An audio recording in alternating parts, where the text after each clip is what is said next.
Media Man Online. My name is Dan. Gonna go over a little bit of news. So, Long Legs, the horror movie, came out a couple months ago, has crossed $100 million, and $100 million exactly is very odd. It almost doesn't seem right. Because, I mean, it does match up, but it just the $100 million even at the theaters just seems weird. But 72.9 domestic, 27.09 international, a total of $100 million even. So it is the most successful indie movie of 2024. And I have a list here. It is the 40th most successful indie movie of all time. So we have some notable ones on here that it beat out. Whiplash was, if you haven't seen Whiplash, please go see Whiplash. It's an unbelievably fantastic movie. The Iron Claw, The Witch, all great movies. The original Amityville Horror I have not seen, but I saw the one with Ryan Reynolds from like maybe 2008. I'm not really sure. But there's quite a few. What's the number one of all time here? Let's see. Ooh, 7. Very good movie with Brad Pitt. Oh, The Passion of the Christ, $611 million. That is another one I have not seen, but Silence of the Lambs. Sorry, I didn't realize that was an indie movie. Okay, that's probably the best movie on this list. That and what was I'm blanking on the one I just saw, but Whiplash and The Iron Claw are like the three of the best movies I've ever seen, let alone indie movies in the top 50. But yeah, congratulations to Long Legs. Very, very good movie. I'll have a review about it coming out at some point soon. Things have been a bit strange. We're trying to pick up the pace a little bit, hammer out some templates, and get things going here. So let's move on. And we're going to talk about The Acolyte, which is a show, of course, I've never watched. And I've been done with Star Wars for a little while, so that should come as no surprise. But The Acolyte was canceled after one season. The amount of money they were spending on it was absolutely just insane. Like, completely unbelievable. It's like a money laundering scam. I don't know how they spend so much money on something that looks so horrible so consistently. I don't want to get into a rabbit hole, but Disney is very famous for this. Look at Thor 4 and Ant-Man 3. Ant-Man, whatever the hell that one was called. Saw both of those crappy movies. I believe we have reviews of them up on the channel as well if you want to hear some roasting about those. Those are pretty rough. But we have this guy, Flash. I don't know. The Acolyte Season 2 canceled. Star Wars showrunner copes. Oh, he seems like a channel that goes for that kind of thing, but it's a YouTube video. But this is a lot of what you're getting on here on X. Just found out The Acolyte Season 2 has been canceled, and I am so deeply sad, but not at all surprised. This fandom is a rotten hellhole of racism and misogyny. Anytime anything fails, I think so. It's an easy thing, right, for these, and I'm putting in heavy quotes, you can't see me, but it's a very easy thing for these people to shove out as you can see here, vaguely ethnic female main character, that way the fallback is racism and sexism, right, or misogyny, as Queen says. But the point being, you have all these shields of protection, so you never have to look inward as to why the stuff you're putting out, not the circle of women impregnating each other without any, like, males in the room. You know, if you've ever seen, go watch that clip. That's literally the only thing I've seen from this, because Star Wars isn't really Star Wars anymore. So there's a guy who did quite an interesting video on the show How I Met Your Mother, and how it compares to How I Met Your Father, and the fact that it's so distant from the original show. Can you consider it in the same class, right? This Acolyte is so far removed from the original Star Wars that it's got the same name, but we've seen many different types of media with the same name, right? that aren't related. So just because it's under the same banner doesn't mean it's in the same world, because in terms of care and anything you need that goes into a movie, writing skills, any sort of skills whatsoever, it falls very, very short. And I mean, who would have thought it would have gotten canceled, right? I don't even know how they put out these shows, spend all this money, and they expect people to buy Disney Plus subscriptions for this. Somebody please explain it to me, because I don't understand why you would spend so much money on something that the people putting this out know that it is not going to do well. And what even is do well? Are they losing subscriptions because of it? Or the lack of gaining subscriptions? It just, the whole putting it out on the Disney Plus with no real way of telling. I mean, they can tell how many people watch it, but does it really matter to them as long as the subscriptions are holding? I don't know. Whatever. Nobody's going to buy a new subscription for the Acolyte. They might buy a new subscription for, I don't know, Deadpool and Wolverine, because that'll probably be on there, and eventually work their way to the Acolyte. Perhaps, potentially, maybe, but probably not. Let's be honest. So if there's literally nothing else to watch, then they'll go to the Acolyte. But you've got 15 other horrible Star Wars shows on Disney Plus, so I don't even know what the point is. But all right, let's move on.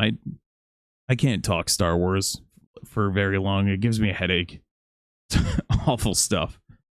However, one of the better current serializing manga, especially shonen manga, is Jujutsu Kaisen. Easy for me to say.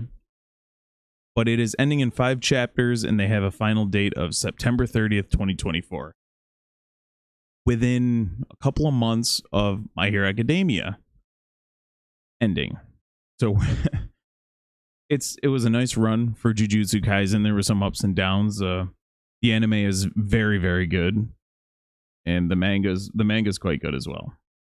But where does that leave Shonen Jump in terms of like their main weekly powerhouse shows or series? And you have One Piece.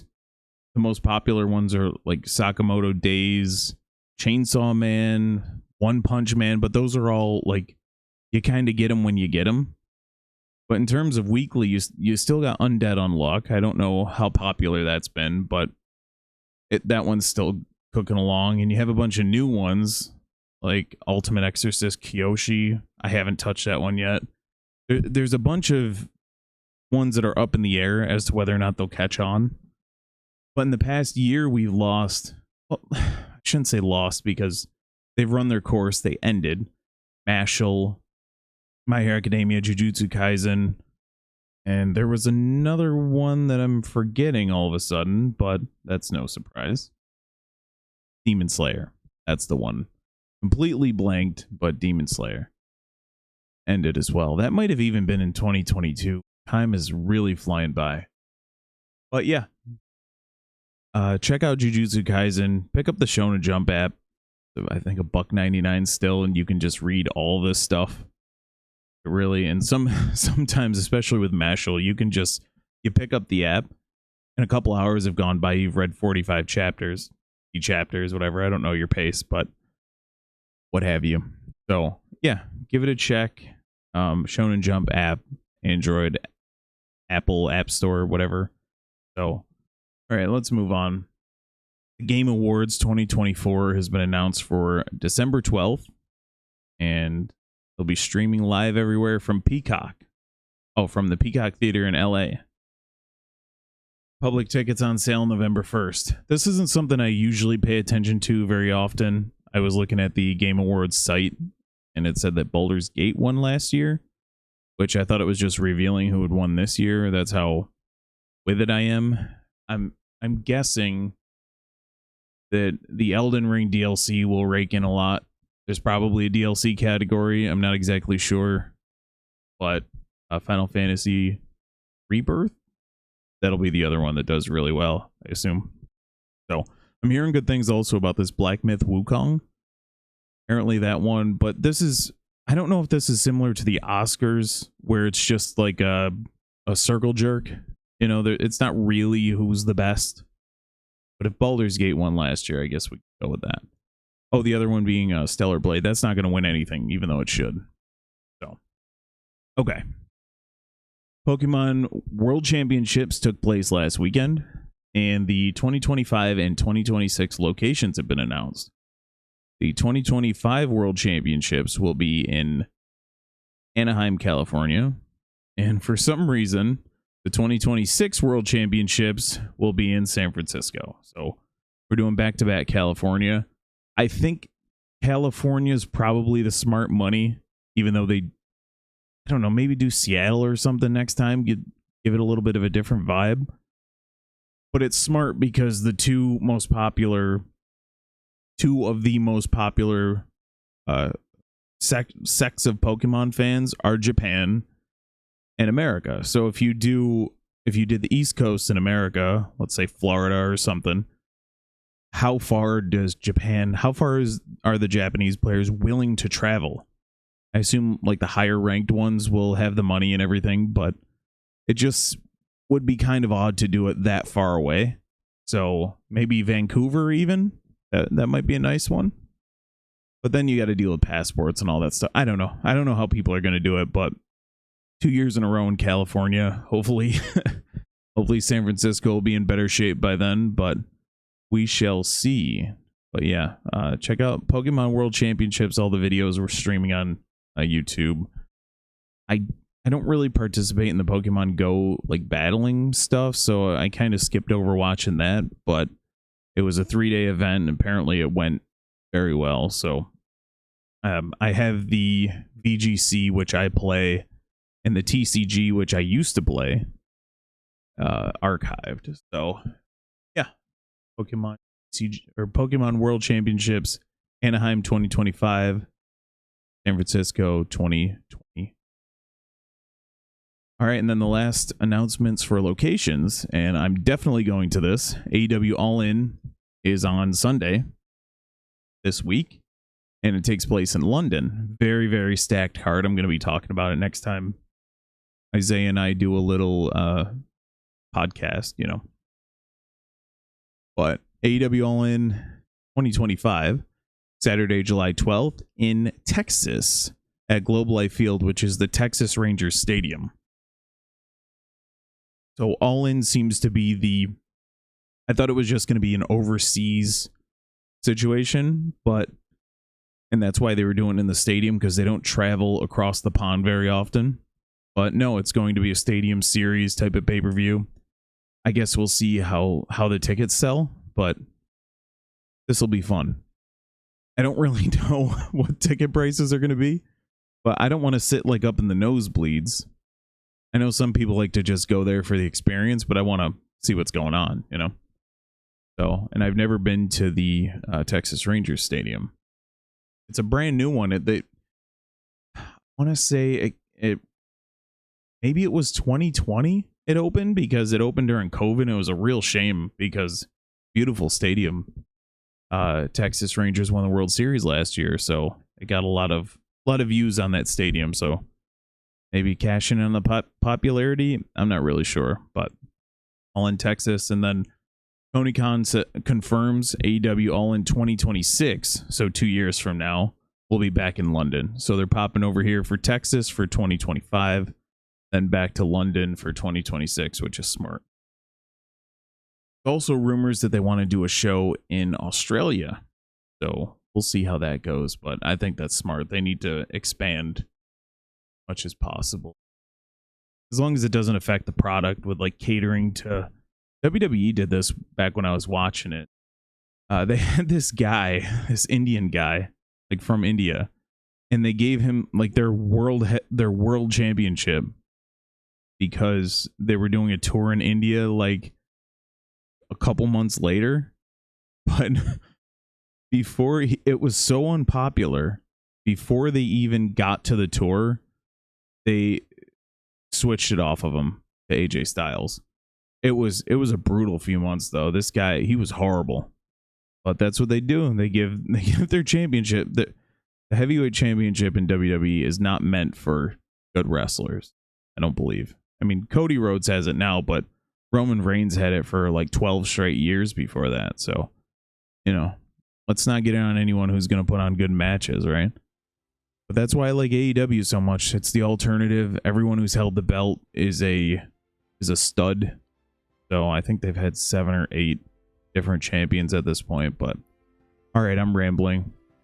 So this here on the screen was All in London last year, and it will be here.